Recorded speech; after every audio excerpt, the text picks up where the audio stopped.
बानी एमक्यूएम का जो ये बयान आया इसका क्या मामला है, ये क्या कहना क्या चाह रहे थे? शायद अल्ताफ हुसैन ने अपनी जमात यानी मुत्तहिदा कौमी मूवमेंट को मुकम्मल तौर पर ख़त्म कर दिया है। बानी एमक्यूएम को शायद इस बात का अब एहसास हो चला है कि अब उनके साथ उनके कारकुनान खड़े नहीं हैं। भाई आ रहे हैं सर, ये क्या मामला था? ग्रैंड स्टेज है, लाखों का मजमा है, आवाम जोश में है। ऐसे में एक जुमला आ जाना कि आपके भाई, आपके अपने भाई आ रहे हैं, फिर आपको पता है बहुत सिंपल सा वर्ड है सॉफ्टवेयर अपडेट। कभी भी किसी का भी कर दिया जाता है। भत्ते की पर्चियाँ कौन देता था इनके अंदर, और इसके साथ साथ टारगेट किलिंग के अंदर कौन कौन मुलव्विस था? ठीक है, मैं इस बात को मान लेता हूँ कुछ मिनट के लिए कि अल्ताफ हुसैन की तरफ से इंस्ट्रक्शन आती होंगी जाओ उसको फेंक दो। उन्होंने फेंका, उन्होंने एक की जगह 4 फेंके। गैंगवार की पर्ची जो लियारी से निकलती थी उसके ऊपर गोली अटैच्ड होती थी और वो जाकर पूरे शहर में घूम रही होती थी, सोशल मीडिया की जीनत बनी होती थी और उस पर पैसे डिलीवर भी हो जाते थे, यानी भत्ता दे भी दिया जाता था। एमक्यूएम की आज तक कोई ऐसी पर्ची सामने नहीं आई। 2016 से पहले क्या मामलात थे? ये मसीहा भी थे, ये जालिम भी थे। एमक्यूएम को सियासी जमात की सूरत में भी देखा, एमक्यूएम को समाजी जमात की सूरत में भी हमने देखा, एमक्यूएम के उन्हीं कारकुनों को हमने फितरे की पर्ची देते हुए देखा। एमक्यूएम उन तमाम चेहरों की वजह से अच्छाई में भी जानी जाती थी और बुराई में भी जानी जाती थी। अगर मैं ये कहूँ कि पुराने एमक्यूएम की तरबियत याफ्ता जो कारकुनान की एक फ़ौज है, वो नई एमक्यूएम के अंदर पुराने तर्ज अमल से काम कर रही है। अनीस कायम खानी साहब भी गवर्नर साहब के साथ दिखाई दिए हैं और इसके साथ फारूक सत्तार भी वहाँ मौजूद थे, लेकिन जो बड़े साहब हैं वो आजकल गायब हैं। मुस्तफ़ा कमाल अभी तक एमक्यूएम के गवर्नर को एक्सेप्ट करने के लिए तैयार नहीं है और एमक्यूएम की जो कैबिनेट इस वक्त मौजूद है उसको एक्सेप्ट करने के लिए तैयार नहीं है। आतिफ असलम भी आए, अली जफ़र भी आए, लेकिन मुस्तफ़ा कमाल नहीं आए। MM पॉडकास्ट के साथ मैं हूं फराज अहमद। नाज़रीन, आज हम बात करेंगे 2016 से पहले की एमक्यूएम की, उसके अंदर क्या अच्छाइयां थी और क्या बुराइयां थी। इसके साथ साथ बानी एमक्यूएम की जानिब से कुछ रोज़ कबल हमने देखा अपने कारकुनान की वफादारियों से आज़ाद करने की बात सामने आई है। वो क्या बात है, इस सारे टॉपिक पर बात करने के लिए हमारे साथ मौजूद हैं सीनियर सहाफ़ी हैं जुनेद जावेद साहब। सर अस्सलाम वालेकुम। वालेकुम सलाम। सर, एमक्यूएम पर आप बड़ी नज़र रखते हैं और हमेशा हम पॉडकास्ट करते हैं, उसके बाद कोई ना कोई इल्ज़ामात हमारे ऊपर आ जाते हैं। ये तो आपके और हमारी इस ज़िंदगी का हिस्सा है, इस प्रोफेशन का हिस्सा है कि जब भी हम कोई ऐसी बात करेंगे जो किसी एक पार्टी के फेवर में जाएगी और दूसरी पार्टी के जो है वो नेगेटिव वे में जाएगी, तो दूसरी पार्टी जो है उसका काम ही ये है कि वो तनकीद करे। खैर है, हम तनकीद को सहते रहेंगे और बर्दाश्त करते रहेंगे। सर, ये 2016 से पहले की ये जो एमक्यूएम थी, पहले तो हम बात कर रहे हैं बानी एमक्यूएम का जो ये बयान आया इसका क्या मामला है, ये क्या कहना क्या चाह रहे थे? देखिए फराज, यहाँ पर वजाहत ज़रूरी है। बहुत सारे वीलॉगर्स, बहुत सारे प्रोग्राम्स करने वाले लोग इस बात के ऊपर मुत्तफ़िक हैं कि शायद अल्ताफ हुसैन ने अपनी जमात यानी मुत्तहिदा कौमी मूवमेंट को मुकम्मल तौर पर ख़त्म कर दिया है, लेकिन ऐसा नहीं है। उन्होंने अपने कारकुनों को हल्फ से आज़ाद किया है। अब आप कहेंगे हल्फ क्या है? माजी में अल्ताफ हुसैन का जब दौर था 2016 से कबल कई मरतबा मुत्तहिदा कौमी मूवमेंट के जो कारकुनान थे उनसे बराह रास्त अल्ताफ हुसैन ने हल्फ लिए थे। टेलीफोनिक खिताब के ज़रिए वो मुख्तलिफ औकात के ऊपर अपने कारकुनों से वफादारी के हल्फ लेते रहे हैं और उनको इस बात की तलकीन करते रहे हैं कि वक्त चाहे बुरा हो या भला हो, चाहे खुशियों का समा हो या दुख का कोई ऐसा समा हो, आप लोगों को एमक्यूएम के साथ खड़ा रहना है। तो फिर इस मामले के ऊपर हल्फ लिया जाता था और कारकुनों को जो है वो वाज़े तौर पर सिखाया जाता था कि उन्होंने साबित कदम कैसे रहना है। तो ये वो हल्फ था जिसके ऊपर अल्ताफ हुसैन ने अपने कारकुनों को आज़ाद किया है। पार्टी ख़त्म नहीं की, हल्फ से आज़ाद किया है। अच्छा, इसमें लोग बहुत सारी बातें कर रहे हैं, जितने मुँह उतनी बातें हो रही हैं। हल्फ से आज़ाद करने के पीछे बानी एमक्यूएम का अब एक बयान सामने आया है। लंदन राब्ता कमेटी की जानिब से एक प्रेस रिलीज सामने भी आई है जिसमें उन्होंने कहा है कि बानी एमक्यूएम अल्ताफ हुसैन अपने कारकुनों को हल्फ से आज़ाद इसलिए कर रहे हैं कि कारकुनों की अब वो सकत नहीं रही एमक्यूएम लंदन के कि वो जालिम के आगे जो है वो डट कर खड़े हो सके और जिस तरह वो पहले एहतजाज किया करते थे जिस तरह पहले वो रैलियां निकाला करते थे और भूख हड़ताल हुआ करती थी, वो तमाम चीजें अब कारकुनान नहीं कर पा रहे हैं। बानी एमक्यूएम को शायद इस बात का अब एहसास हो चला है कि अब उनके साथ उनके कारकुनान खड़े नहीं हैं। शायद यही वजह हो सकती है कि उन्होंने अपने कारकुनों को अपने हल्फ से आज़ाद किया। साथ ही ये भी कहा है कि कोई भी शख्स किसी भी सियासी जमात में जाना चाहता है तो वो ज़रूर जाए, क्योंकि वो अपने कारकुनों को, जिन्होंने इतने साल उनसे वफादारी की, वो अपने कारकुनों को हल्फ के जंजीरों में बांधना नहीं चाहते और किसी किस्म का कोई गुनाह उनके सर पर जो है वो डालना नहीं चाहते, जिसकी वजह से उन्होंने अपने कारकुनों को हल्फ से आज़ाद किया है। सर, गवर्नर सिंध साहब कुछ रोज कबल हमने देखा कुछ ज्यादा ही तहश में आ गए थे और जज्बात में आ गए थे। भाई आ रहे हैं, भाई आ रहे हैं। सर, ये क्या मामला था? सुना इनका भी सॉफ्टवेयर अपडेट हो गया है। बहुत सिंपल सा वर्ड है, सॉफ्टवेयर अपडेट। कभी भी किसी का भी कर दिया जाता है। गवर्नर सिंध ने सिर्फ एक बात नहीं की थी, दो जुमले कहे थे और इंतहाई मुतनाज़ा किस्म के जुमले थे। कराची वाले हों, सिंध वाले हों या कोई भी शख्स हो, जब भाई का नाम आएगा तो उनका जहन, उनका माइंडसेट उसी तरफ जाएगा कि शायद अल्ताफ हुसैन के लिए बात की जा रही है। स्टेज के ऊपर ग्रैंड स्टेज है, लाखों का मजमा है, आवाम जोश में है और बहुत सारे लोग उसमें मुखालिफ भी होंगे अल्ताफ हुसैन के और बहुत सारे लोग उस मजमे में अल्ताफ हुसैन के फेवर के लोग भी होंगे और वो लोग भी होंगे जो इस बात का इंतजार कर रहे हैं कि भाई की हेलो कब आएगी। ऐसे में एक जुमला आ जाना कि आपके भाई, आपके अपने भाई आ रहे हैं और अब कराची को जो है आपके अपने भाई चलाएंगे, पुराना दौर वापस आ रहा है। तो ये सारे जुमले, इन तमाम जुमलों का कॉन्टेक्स्ट जो है वो अल्ताफ हुसैन की तरफ ही जा रहा था। इसके बाद अच्छा मैं आपको वाजे करूं कि ये बयान देने से कबल जो कामरान खान टसोरी हैं गवर्नर सिंध, उन्होंने ना एमक्यूएम की क़यादत से, जो राब्ता कमेटी है, जो खालिद मकबूल सिद्दीकी चेयरमैन है, इनसे किसी किस्म का कोई मशवरा नहीं दिया और सडनली उन्होंने ये बयान दे दिया। इस बयान के बाद ना सिर्फ एमक्यूएम में खलबली मची बल्कि उन हलकों में भी खलबली मची जिन हलकों को एमक्यूएम में सपोर्ट इस वक्त मिल रही है और जिन हलकों को कामरान खान टसोरी की सपोर्ट इस वक्त मिली हुई है, उन हलकों को भी जो है वो ये बात नागवार गुजरी। और उसके बाद फिर आपको पता है सॉफ्टवेयर अपडेट 2 मिनट में हो जाता है। अहम गवर्नर सिंध का एक बयान सामने आया दोबारा।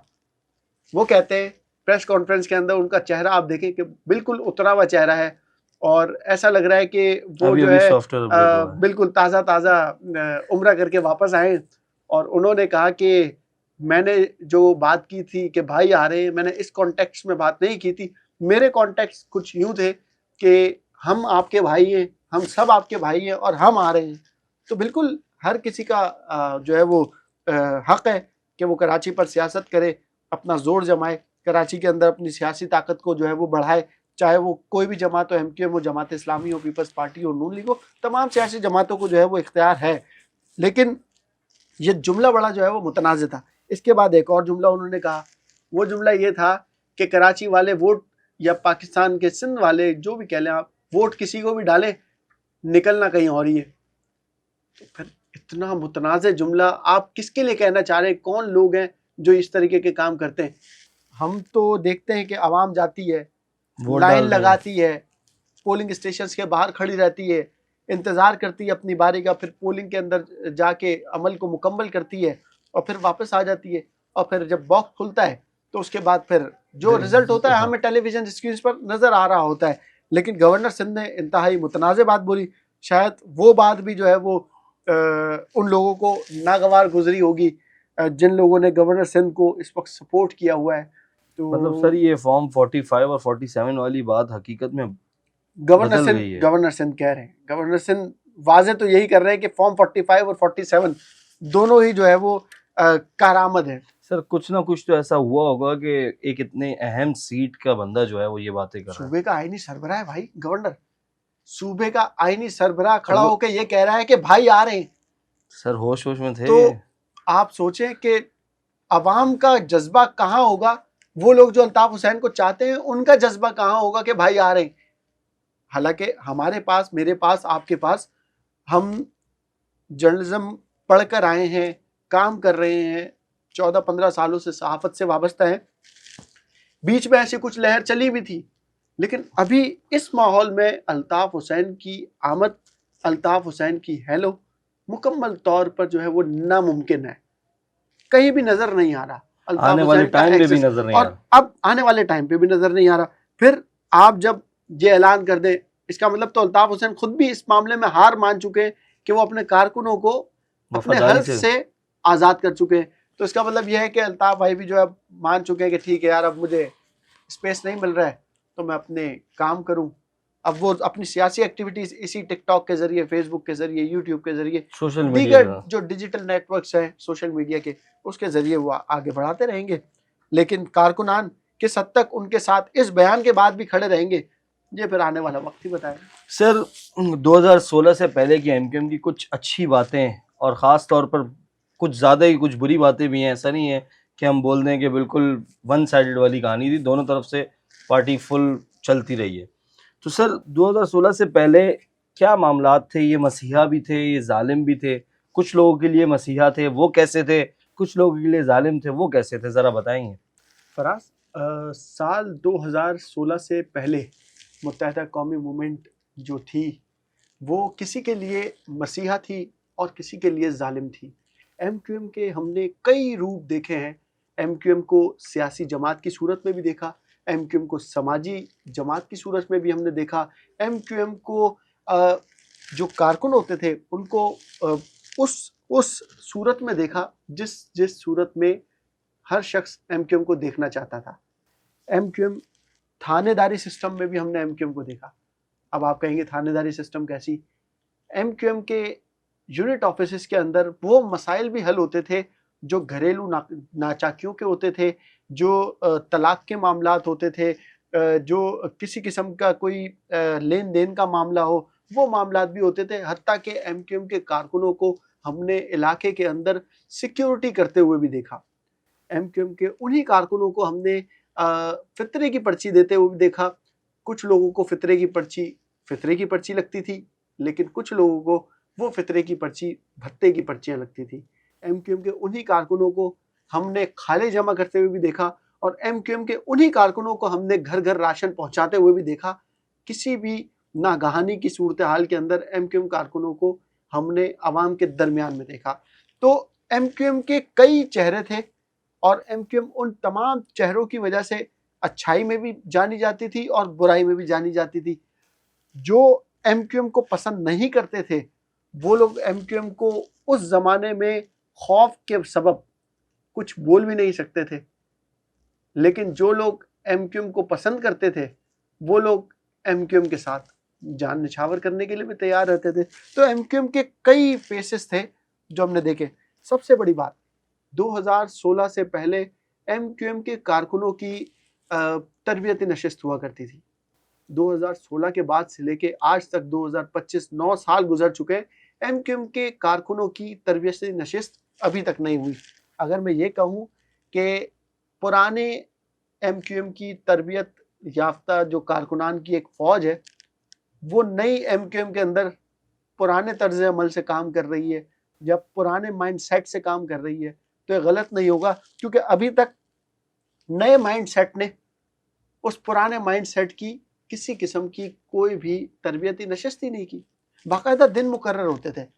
यूनिट ऑफिस के अंदर किताबचे रखे होते थे जिसमें कारकुनों को बताया जाता था कि एमक्यूएम को कैसे लेके चलना है, कायद पर अंधा एतमाद कैसे करना है, अपनी ज़ाती अना को फना कैसे करना है, इज्तमाइयत के तसव्वुर का कैसे पैदा करना है, और जो तंजीम के फ़िक्री असास हैं उनसे वाकफियत और वाबस्तगी कैसे रखनी है। तो ये वो तमाम चीज़ें होती थी जो कारकुनों को पढ़ाई जाती थी, समझाई जाती थी, सिखाई जाती थी, और ख़वातीन की बड़ी इज्जत होती थी।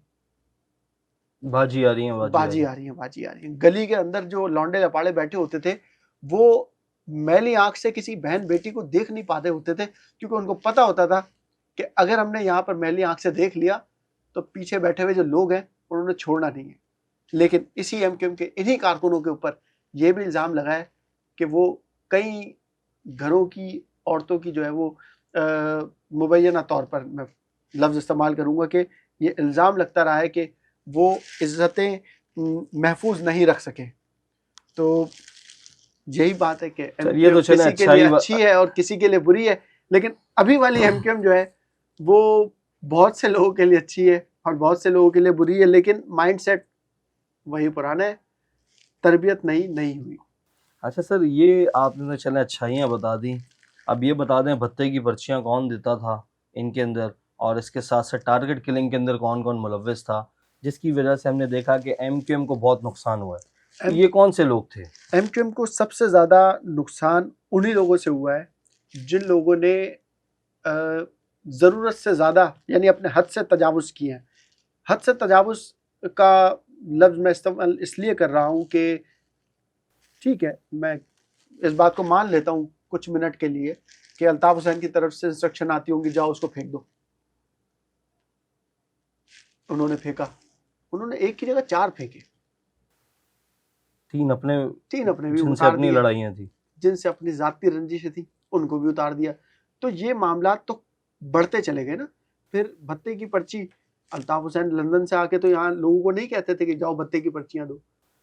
अगर उन्होंने किसी के लिए मान लेते चलो कह भी दिया होगा तो 1 के लिए कह दिया होगा, 2 के लिए कह दिया होगा। हमारे सामने तो जलसे जुलूस में ये ऐलान होता था कि वो ताजिर हजरात जो कि साहिब हैसियत हैं और अल्लाह ताला ने उन्हें नवाजा है, तो वो एमक्यूएम की मदद करें और माली तरीके से जो है वो चंदा दें, डोनेशन दें, सर ये नया फितरे तरीका की नहीं है पर्चियां दें, ठीक है। लेकिन दूसरे फितरे की पर्चियां या दूसरे भत्ते की पर्चियां जिसको आप कह रहे हैं, वो कैसे बांटी जाती थी, किसको दी जाती थी? गैंग वॉर की पर्ची जो लियारी से निकलती थी, उसके ऊपर गोली अटैच्ड होती थी और वो जाकर पूरे शहर में घूम रही होती थी, सोशल मीडिया की जीनत बनी होती थी और उस पर पैसे डिलीवर भी हो जाते थे, यानी भत्ता दे भी दिया जाता था।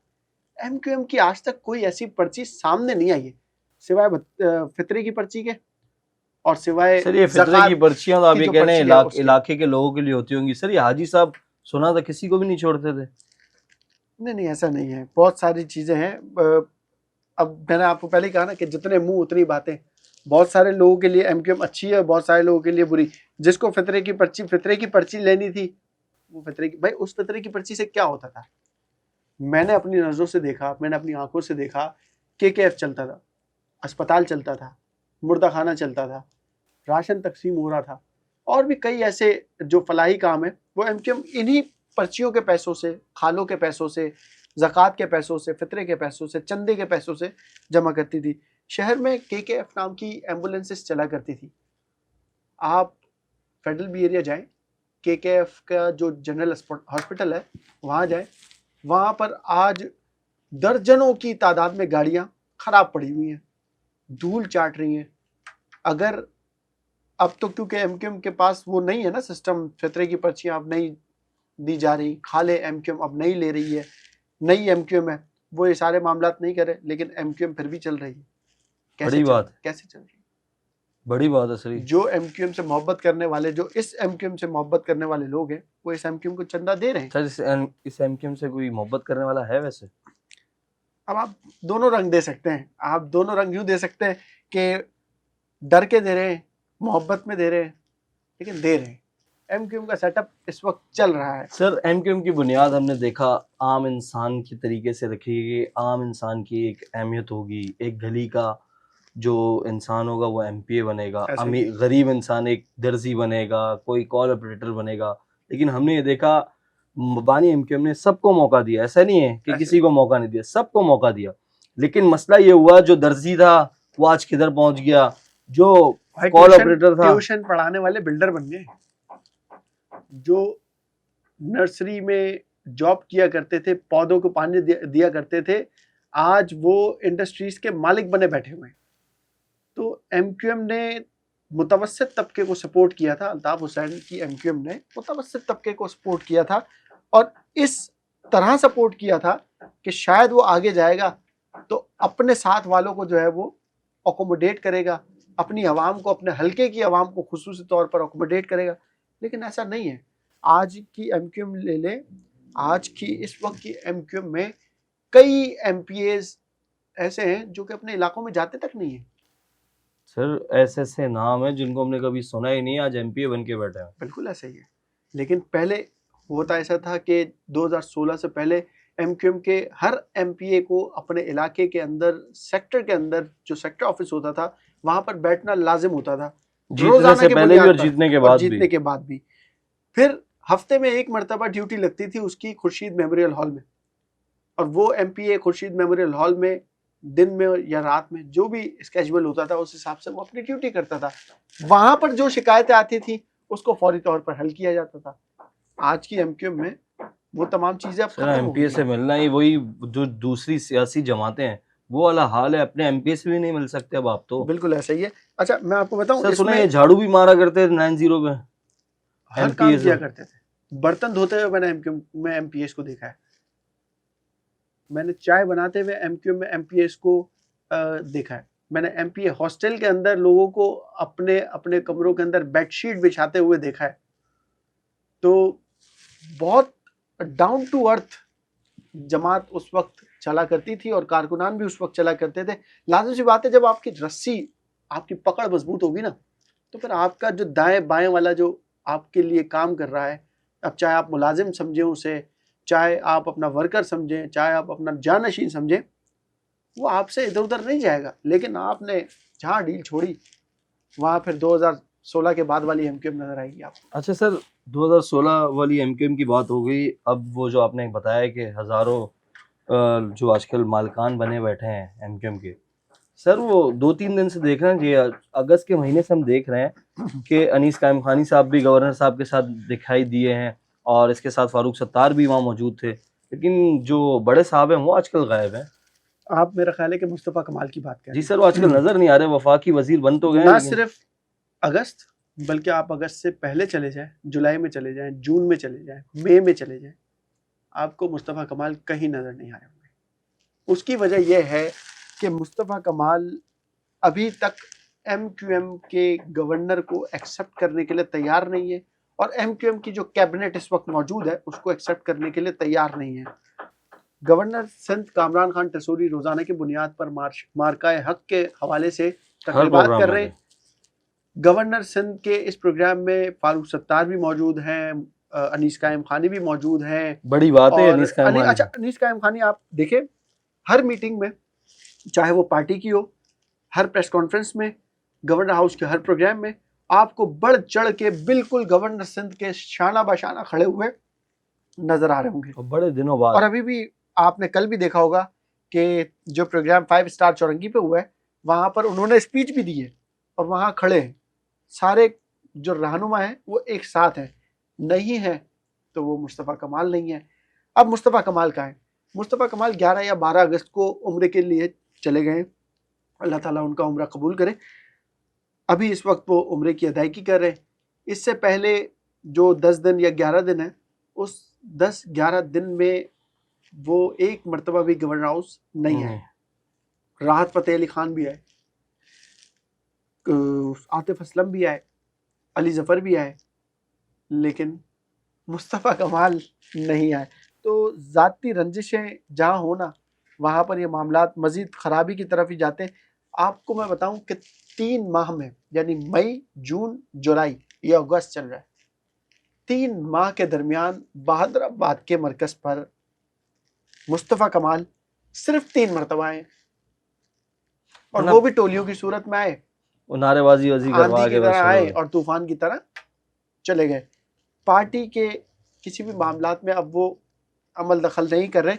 अलबत्ता शायद उन्हें पाबंद करने वालों ने इस बात का पाबंद कर दिया है कि अब आप अपनी मिनिस्ट्री की तरफ देखें, आप इस्लामाबाद में बैठें, आप वफाक को एंटरटेन करें, वहाँ पर जो आपके ऑफिसेज हैं आप उन ऑफिसेज को एंटरटेन करें, आप मिनिस्ट्री के हवाले से जितने भी काम हैं आप अपने देखें। वो कराची में भी होते हैं, और कराची में उनका शारा फैसल पे ऑफिस है, वो वहीं तक महदूद होते हैं। पहले ये होता था जब पाकिस्तान हाउस था तो वो शारा फैसल से निकल के पाकिस्तान हाउस भी आते थे, अपनी पार्टी की एक्टिविटीज़ में भी नज़र आते थे, लेकिन अब वो मुकम्मल तौर पर जो है मैं कहूँ कि पार्टी की एक्टिविटीज़ से बाहर हो गए। तो मेरा ख्याल है कि गलत नहीं होगा, क्योंकि महीने में 3 मरतबा आना, 3 महीने में 3 मरतबा आना ना आने के बराबर ही है। ऐसे ही है। सर सुना है कि वसीम अख्तर साहब की भी वापसी हो रही है और एमक्यूएम के अच्छे दिन आना शुरू हो गए। देखें, ये बात तो तय है कि कुछ हलकों में एमक्यूएम को स्पेस देने की बातें इस वक्त चल रही हैं। अगर मैं ये कहूँ कि एमक्यूएम को दोबारा से निखार कर एक खूबसूरत गुलदस्ता बनाने की कोशिश की जा रही है, तो ये बिल्कुल गलत नहीं है और इस पर काम चल रहा है। होपफुली हो सकता है कि एमक्यूएम को एक मरतबा फिर इस शहर की खिदमत के लिए चांस दिया जाए। चेहरे यही हैं, क्योंकि अब आप देखें ना कि पहले सर चांस दिया जाएगा, चेहरे पहले हाँ, भी यही थे, लेकिन काम करवाने वाला तो नहीं है। काम करवाने वाले अब कोई और तो है ना, अभी ऐसे काम काम तो है, करेंगे। करना तो पड़ेगा।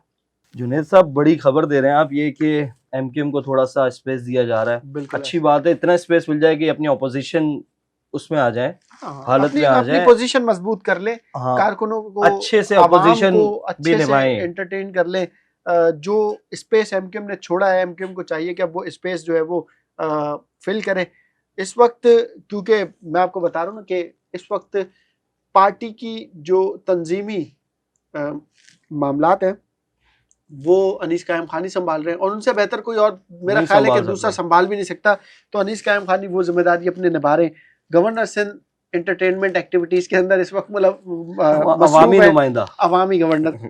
तो ये है कि अब जो एमपी एमएनएज हैं उनको भी इसी तरह से अवाम के बीच में जाना है, और अवाम के बीच में जाकर अवाम के साथ बैठकर अवाम के दुख दर्द को जब बांटेंगे ना, तो फिर फॉर्म 45 का डब्बा निकले या फॉर्म 47 का डब्बा निकले, अवाम को एक्सेप्टेबल होगा। अवाम को एक्सेप्टेबल। बहुत बहुत शुक्रिया जुनेद जावेद साहब, आपने टाइम दिया। नाज़रीन, ये थे जुनेद जावेद साहब, इन्होंने बताया कि इस वक्त एमक्यूएम में क्या चल रहा है और 2016 से पहले की एमक्यूएम किस तरीके से अवाम के अंदर इतनी मकबूल थी। अब तक के लिए इतना ही, मुझे इजाजत दीजिए। अल्लाह हाफिज।